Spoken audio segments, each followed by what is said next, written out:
아보도르 교수의 처음 면역력에 대해서 아보도르, 김기현 옮김, 기준성 감수, 출간 즉시 베스트셀러가 됐고 일본 아마존 베스트셀러다라고 했습니다.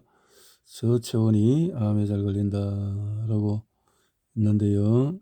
저체온, 인생은 면역세포에 의해서 지배된다. 병마와 싸우는 면역의 메커니즘에 대한 기술. 저체온이 만병을 일으킨다. 열을 의해서 병을 고친다. 그래서 자기 스스로 단련하는 체온 면역을 어떻게 할 것이냐. 잠자리에 감기식 목욕을 하는 사람은 면역력이 낮다. 잠자리 목감기식 목욕. 잠자리 온천 가거나 대중통에 갔을 때 역도에서 사람들이 하는 행동을 보면은 가지각색입니다. 눈을 지그시 감고 보기에도 기분 좋은 듯이 물속에 느긋하게 잠겨있는 사람이 있는가 하면은 성급한 사람도 있습니다. 재빨리 몸을 씻고 욕조에는 겨우 수초 정도만 들어가 있다가 눈 깜짝 사이에 튀어나가 탈의실로 가버리는 사람도 있습니다. 이런 사람을 볼 때는 모처럼 편하게 쉴 수 있는 곳인데 그렇게 생각할 수 있지만 또 한편으로는 바쁘게 뛰어다니는 사람이 언제 저체온에 들 수가 있나요? 저체온에 대해서 편안함을 누릴 수도 있겠고 다양하게 있는데 어떻든 역조 안에서 느긋하게 있을 수 없는 사람은 생활 점검이 필요하다. 무너져 면역력이 저하되어 있다. 당장에는 병이라 할 수 있는 증상이 나타나지 않더라도 머지않아 잠자리 몇 감기 한다고 느낀 사람은 잠깐 동안 생활을 반성해 보십시오. 휴식도 얼마 취하지 않고 매일 기운차게 일을 하고 밤에는 회식 등에서 호쾌하게 먹고 마시고 집에 와서는 그야말로 잠자리 몇 감듯이 목욕을 하며 이부자리에 들어가고 다음날 아침에는 수면 부족은 아니지 이래 되면 푹 잘 수가 있지 않을까요? 부지런하니까 오히려 낮에 그냥 푹 쉬어버리면 밤에 잠이 안 올 수가 있을 것 같은데 어쨌든 또 반대 역발상으로 생각을 해봅니다. 부부가 나란히 병을 얻다. 부부가 함께 쓰러지다 라고 말하면 흔히들 나이든 부인, 나이든 남편 이렇게 30kg의 물동이를 나르는 자세가 건강의 근원이다. 인도의 수도가 어느 마을에서 아직 15세밖에 안 되는 소녀가 세미를 강에서 20kg 물동이를 매일 반복 물을 넣는 기술을 읽은 적이 있습니다. 물만 20kg이니까 물동이의 무게를 합하면 30kg. 물동이는 뭐 그렇게 무겁지 않죠. 새가 하늘을 날 때의 체온은 41도씨다. 하늘을 나는 새를 부러워했던 인류는 마침내 비행기를 만들어 날 수 있게 되었죠. 전보 제트기 같은 거대한 물체가 어떻게 하늘 날게 되었는가는 여기서 너무 깊이 생각하지 않기로 하겠습니다. 박쥐는 41도 밖에 체온이 없습니다. 하늘을 날기에는 빠듯한 체온이죠. 재미있는 일은 나무에 매달려 있을 때의 박쥐는 30도씨의 체온밖에 되지 않는다는 것입니다. 물론 이것으로 날 수 없기 때문에 달려서 부들부들 몸을 진동시켜서 체온을 41도까지 올린다. 체온을 올린다. 여성은 난, 남성은 습이 장수의 비결이다. 오래 살려면 부부가 떨어져 살아야 한다고? 서로서로 열을 내릴 수 있는 삶이 좋다는 거죠. 맥박에 따라서 기분이 변한다. 맥박에 따라서 80도 이상 기뻐서 어쩔 줄 모를 때 75도 이상 무성인 잘 될 것 같은 또 이렇게 65도 병마와 싸우는 면역 메커니즘, 병으로부터 몸을 지키는 시스템이다. 우리의 생활환경이 10년 전에 비해서 현격하게 위생적으로 되어 있다고 말합니다. 자율신경의 밸런스가 중요하다. 면역, 자율신경과 면역의 관계는 그래서 림프계의 분배를 돕는 것이 부교감신경, 가리코의 분포를 돕는 것이 교감신경, 면역세포의 전술은 면역을 관장하는 백혈구는 우리 몸을 바이러스나 세균으로부터 이길 수 있고 접고 체포하는 것은 바로 면역구에서 한다 그러는 거죠.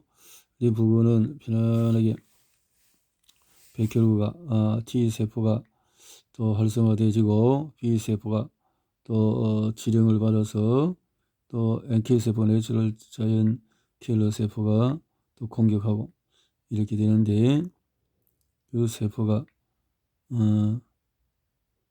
과립구가 이렇게 많아지면 힘이 들 수 있다는 거죠. 세균의 침입을 막는 과립구.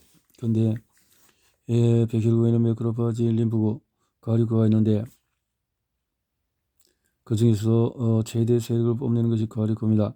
과립구는 백혈구 전체의 60%를 차지하고 있으며 이에 분명한 이유가 있습니다. 우리 몸에 가장 많이 침입 오는 것이 세균인데 그 세균과의 전투를 전문으로 하는 것이 과립구이다. 과립구는 세균의 침범에 오면은 화농성 염증을 일으켜서 고름이 생기거나 여드름 또 누런 콧물이 나오는 것도 그런 현상이다 라는 거죠. 과립구가 세균과 싸우는 구조를 볼 때 과립구, 매크로파지, 연대하여 극대하는 림프구, 매크로파지나 과립구는 세균 등의 이물질을 통째로 삼켜 버리는 방법으로 퇴치를 한다. 그러나 언제나 매크로파지가 먹기 쉬운 상대만 있는 것은 아니다.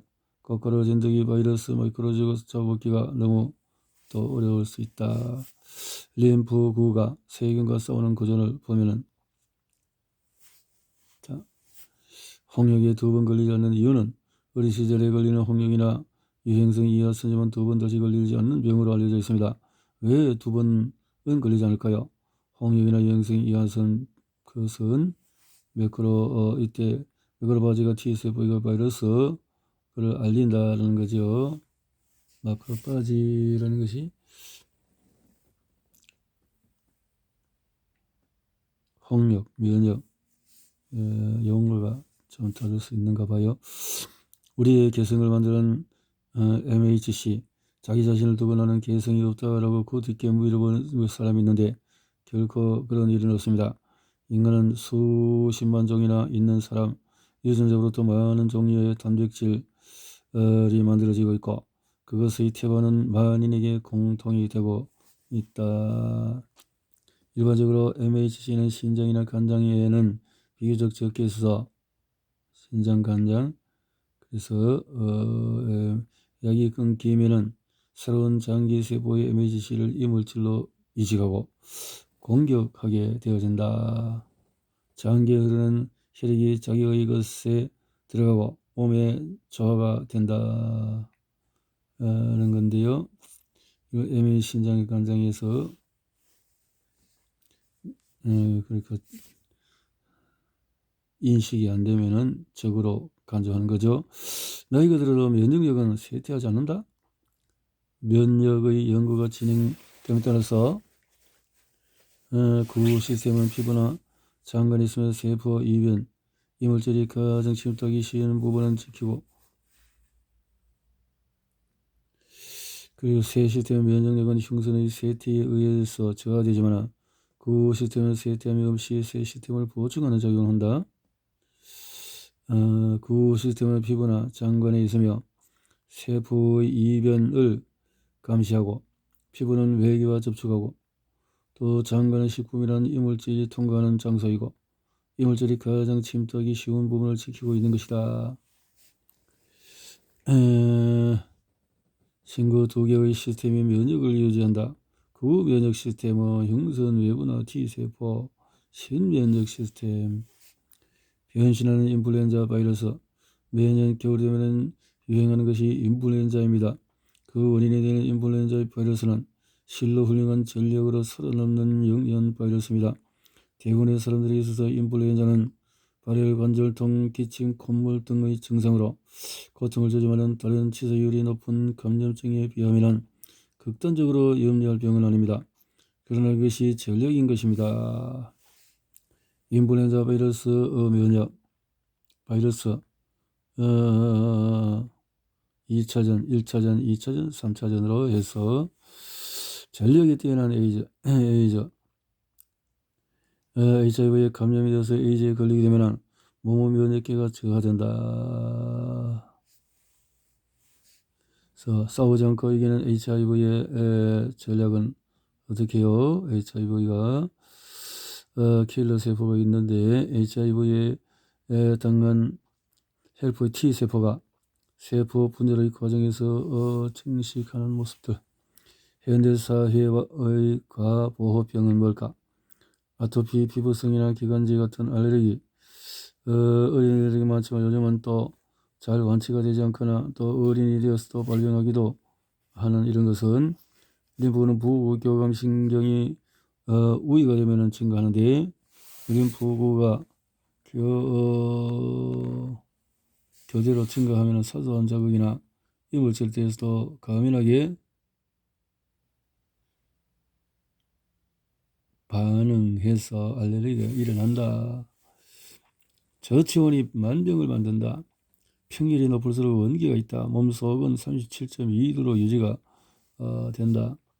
하루 동안의 리듬과 나이에 따른 체온의 변화를 보면은 이렇게 생쥐 같은 경우는 주간에서 떨어졌다가 올라갔다가 야간에 또 올라가네요. 근데 동물의 심부 체온을 볼 때는 사람은 이렇게 심부 체온이 또 이렇게 떨어지는 상황이고 생쥐, 백조, 참새 높은 건데요. 인간이 생존할 수 있는 최고의 체온은 45도씨이다. 체온이 낮으면 활동성이 상실되므로 반대로 체온이 높으면 높을수록 좋은 것일까요? 물론 그런 일은 있을 수 없습니다. 독감으로 40도씨나 되는 고열이라서 녹초돼서 몸을 움직일 수 없었던 경험을 가진 사람이 많이 있을 것입니다. 체온이 높다는 것은 열려지는 그만큼 방지라는 것이기 때문에 몸은 에너지의 소모에 견딜 수 없게 됩니다. 인간의 몸은 거의가 단백질로 되어 있습니다. 기름 프라이. 그리고 인간은 어느 정도의 고온까지 견딜 수 있을까요? 기네스북에는 일사병으로 30일간 46.5도씨의 고열을 낸 사람이 무사히 생활했다는 기록이 실려 있습니다. 이런 사례는 특별한 경우이고 드문 경우이지만 건강한 상태에서 체온이 상승한 경우에 45도씨가 되어도 견딜 수 있기는 합니다.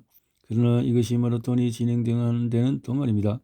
45도의 체온이 되면 뇌의 온도도 42도까지 상승합니다. 그래도 뇌세포가 파괴되지 않는 것은 격심한 운동이 한창 진행되고 있는 중에서 혈액순환이 매우 원활하게 진행되기 때문입니다. 아이가 고열이 나면 격렬을 일으키는 일이 있습니다. 고열이 날 때는 몸이 긴장 상태로 되어 있기 때문에 혈류가 나쁜 상태로 됩니다. 그 때문에 뇌의 실행이 나빠지고 뇌가 산소 부족 상태로 들어갑니다. 격렬은 산소 부족이 원인이 되어서 일어납니다. 하지만 마라톤을 하고 있을 때는 운동을 위한 산소를 전신의 근육으로 대량을 보내려고 하기 때문에 혈액순환이 매우 활발하게 행해집니다. 그 때문에 뇌가 산소 부족 상태에 이르지 않고 뇌세포는 고열에도 견디는 것입니다. 몸이 냉한 것이 병이 아닐까? 도쿄 가스도시 생활연구소의 조사에 의하면 여름에도 냉증을 느낍니까? 라는 질문에 여성의 약 48%가 느낀다고 대답했습니다. 그 중에는 20대는 약 54%, 30대는 61%의 사람이 냉증을 느끼는 것으로 결과가 나왔습니다. 직장인의 경우에 대부분 사무실의 에어컨이 정장을 한 남성에 맞춰 있어서 얇은 옷을 입은 여성이 극도로 냉혹한 환경에 놓이기 때문입니다. 냉증의 정체, 잘못된 생활 습관이 몸을 차게 만든다. 세포의 휴식은 자율신경에 의존한다. 우리 몸의 심부 온도를 37.2도로 유지하기 위해서 항상 체온 조절을 하고 있습니다. 자율신경에 의한 체온 조절 반응은 그래서 피부 표면의 혈관을 확장시켜서 땀을 흘려서 열을 발산하고 추우면은 피부 표면의 혈관을 수축시켜서 또 보호하고 자율신경은 심장의 움직임, 혈관의 확장, 이완 등을 조정하여 혈압과 혈류를 지배합니다. 체온 내려가면 면역력도 떨어지게 되어집니다. 체온과 림프구의 관계에서 이 도표가 이렇게 나왔네요. 알레르기에 그늘에 림프가 있다. 아프 그래프에서 보는 것 같이 림프구가 과다한 경우에 림프구가 과다한 경우에 걸리기 쉬운 병의 유형이 각각 다릅니다. 37도씨의 경계로 교감신경 우위 쪽으로 체온이 저됨에 따라 또 해야겠다. 이게 36보다 낮으면 해야겠는데 라는 교감신경 우위로 상태가 됩니다. 교감신경 우위에서 가리구가 가라앉은 상태일 때는 위궤양처럼 조직이 파괴되는 병이 많아집니다. 가리구가 죽어서 세포질이 파괴되면 세포정의 활성산소가 방출되고 활성산소는 주위의 것들을 강력하게 산화시키는 작용을 한다. 스트레스가 체온을 빼앗아간다. 지의 직장의 온도계를 삽입하여 변화를 관찰하는 시험 중에서 흥미로운 것은 한 우리 소의 쥐를 5, 6마리를 넣었는데 한 마리가 저체온이면 같은 우리 소의 다른 쥐들도 전부 저체온이 되었습니다. 쥐의 평상시 체온은 37에서 38도인데 이들 쥐는 모두 35도로 되지 않습니다. 스트레스에 의한 체온의 변화가 이렇게 뚝 떨어지네요. 고민을 안고 있으면 병이 걸리기 쉽다. 고민. 과보호가 체온을 낮춘다. 앞에서 말했듯이 부교감 우위의 상태에서 저체온입니다. 림프구가 가다운 몸의 상태도 병을 초래합니다. 림프구의 비율이 50% 이상이 되면 저체온이 되어버리는데 이 상태에 빠져드는 요인은 간단히 말해서 스트레스가 너무 없는 생활이라고 말할 수밖에 없습니다. 일어나면 면역력이 높아진다. 기초 체온이 높은 사람은 면역력이 높다. 저체온이 병을 만드는 것은 저체온이 되면 면역력이 떨어지기 때문입니다. 면역력은 세균이나 바이러스, 체내에서 만들어진 유해 물질 등을 처리하여 체내를 항시 생존에 적합한 상태로 유지하려는 능력입니다. 암의 3대 요법과 림프구의 수는 전력을 갖추기 위한 림프구의 수는 지금까지 림프구에 관해서 그 비율만을 문제로 삼아왔는데 림프구의 수는 면역력과 어떤 연관이 되었는지 알아보겠습니다. 림프구, 열이 난다는 것은 신체의 유지 보수, 감기를 앓거나 감염증에 걸리면 체온이 높아집니다. 40도씨에 가까운 고열이 되므로 끙끙 앓는 경우가 있을 것입니다. 고열하면 몸이 나른하고 마디마디가 아파서 매우 견디기가 어렵습니다. 그것 때문에 어떻게 해서든지 해열제를 써서 열을 내려야 하는 사람이 많으나 그것으로는 도리어 병이 낫기가 어렵습니다. 격려는 혈류 회복을 위한 방어 반응이다. 고열하면 경풍, 경기, 격려를 일으키는 일이 자주 있습니다. 이것은 열이 나는 것과 마찬가지로 몸이 스스로의 힘으로 나으려는 증거로 생각하면 틀림이 없습니다. 경풍이 일어나는 것은 열 때문에 뇌에 산소 부족이 되어 있는 것이 원인이라고 저술을 했습니다. 대정요법으로 병은 낫지 않는다.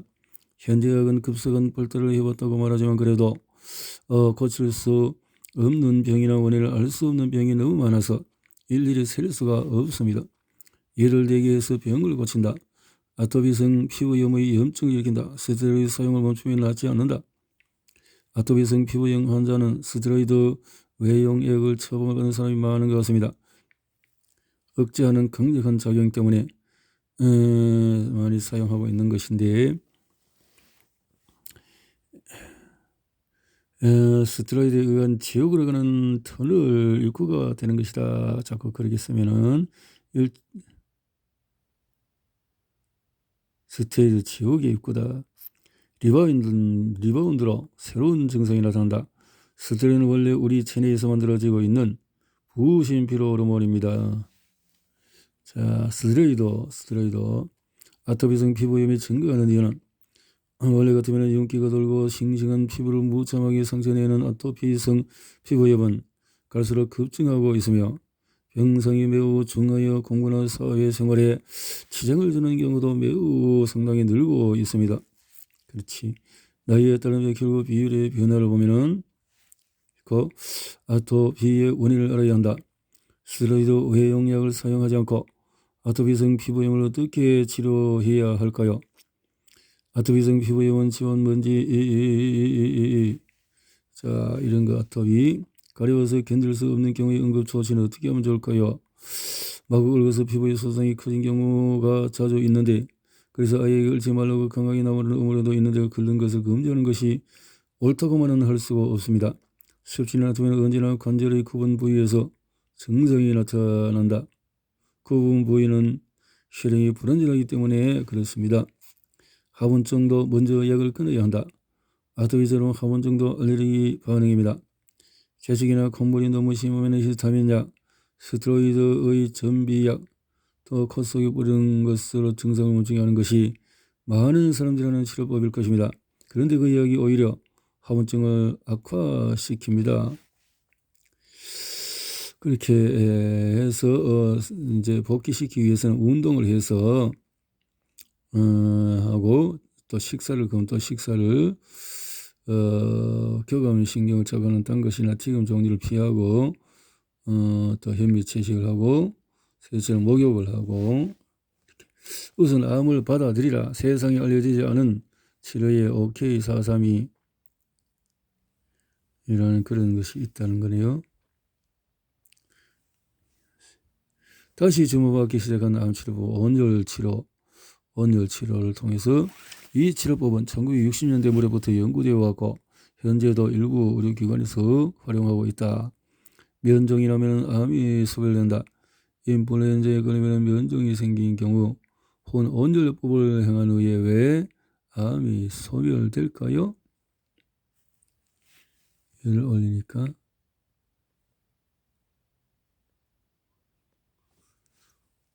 조기 발견, 조기 치료가 암을 만든다? 암은 조기 발견, 조기 치료가 중요하다. 이 말은 암에 대한 이야기가 반드시 나올 정도로 현대의학에서 강조하고 있습니다. 그러나 사실 조기 발견, 조기 치료만큼 해가 되는 일도 없습니다. 기다려야 된다. 항암제, 방사선 치료는 최선을 받는 것이 좋다.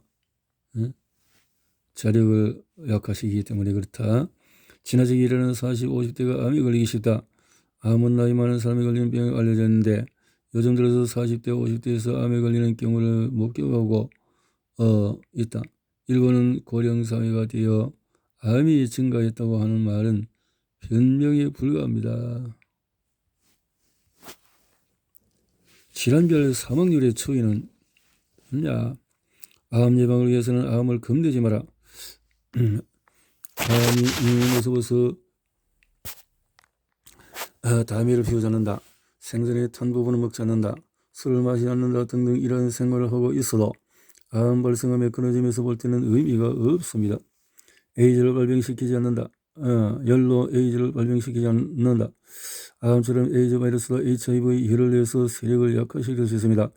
암의 온열요법에서 약간 언급했듯이 에이즈 역시 온열요법으로 발병시키지 않는 연구가 진행되고 있습니다. 혈을 내서 HIV는 100년 후에 무해하게 된다. 지금 HIV라면 매우 무서운 바이러스로 생각되지만 실제로는 그렇게 강력한 것이 아닙니다. 최근에는 사스, 에볼라, 조류독감 등 치수율이 높은 바이러스성 무서운 병들이 화제가 되고 있으나 이것도 HIV와 마찬가지로 사람을 계속 죽이는 살인기와 같은 바이러스는 아닙니다. 왜냐하면 사람에게 감염되는 바이러스는 감염 대상인 사람이 없어져 버리면 오히려 곤란하기 때문입니다. 그렇게 일본에서 에이즈 사망자 수가 쭉쭉쭉 올라갔다가 이제 뚝 떨어졌다는 거죠. 사망자 수는 HIV 수는 계속 올라가고 에이즈 환자는 그 다음이고 면역요법의 의사를 찾아라. 면역요법은 효과가 있는가? 면역력을 높여서 암 등의 병을 고치는 소방식은 오래전부터 존재해왔으나 효과적인 방법은 좀처럼 발견되지 않고 있다. 인프고 주사요법도 있고 의사나 병원을 어떻게 찾아야 하나? 혈류 부족이 만성 질환을 일으킨다. 노화 탓으로 돌리지 마라.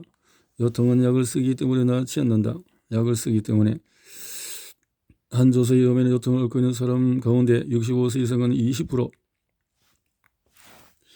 허리나 무릎이 아픈 구조는 혈관에 그러니까 프로스타글란딘이 분발해서 간장이 불리거나 몸의 냉해진 곳을 따뜻하게 하면은 수가 늘어서 혈관을 확장하는데 혈류를 회복하기 위해서 혈관이 넓혀졌을 때 통증이 일어나고 젖산 등의 피로물질이 극심할 때 혈류를 또 더디게 한다.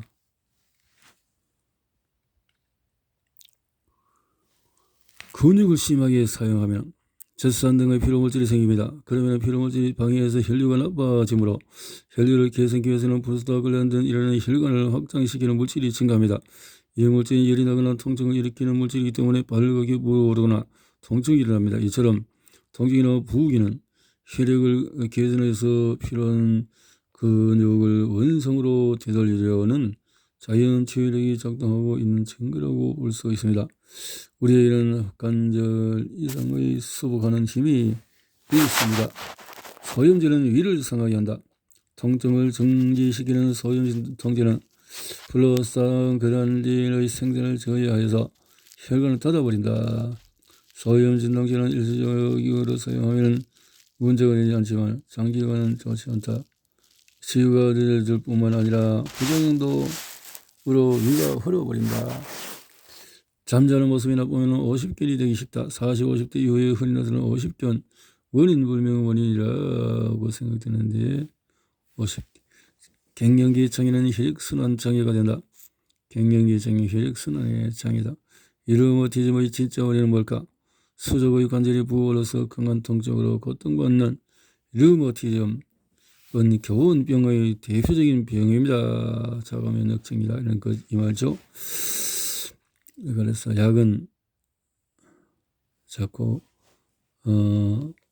약화시키는 기능이 된다는 거죠. 류마티즘을 위시한 교원병이 난치병이라고 일컬어지고 전신에 이상한 증상이 나타나는 것은 이런 경기가 있기 때문에 그렇다. 교원병을 근본적인 고치기 위해서는 적어도 스테로이드 사용한 증상이 강하게 나타나는 급성기에만 사용하고 또 염증을 일으킬 만큼이면 버리면 되는 것이다. 잘못된 노력을 계속해서는 안 된다. 혈압은 마음의 바로미터. 그렇게 화를 내면 혈압이 올라간다라는 말을 자주 듣습니다. 당뇨병은 사람도 베타 세포도 억지로 이를 채우자는 병이라고 할 수는 없습니다. 우유를 마시면 골다공증이 된다고? 만성적으로 들은 적이 있는 일반적으로 칼슘 부족하면 골다공증 지금 심한 경우에는 병상에 누워서 지내게 된다고 알려져 있다. 이렇게 어떻든 체온을 올리는 방법으로 뭔가 질병을 퇴치하자.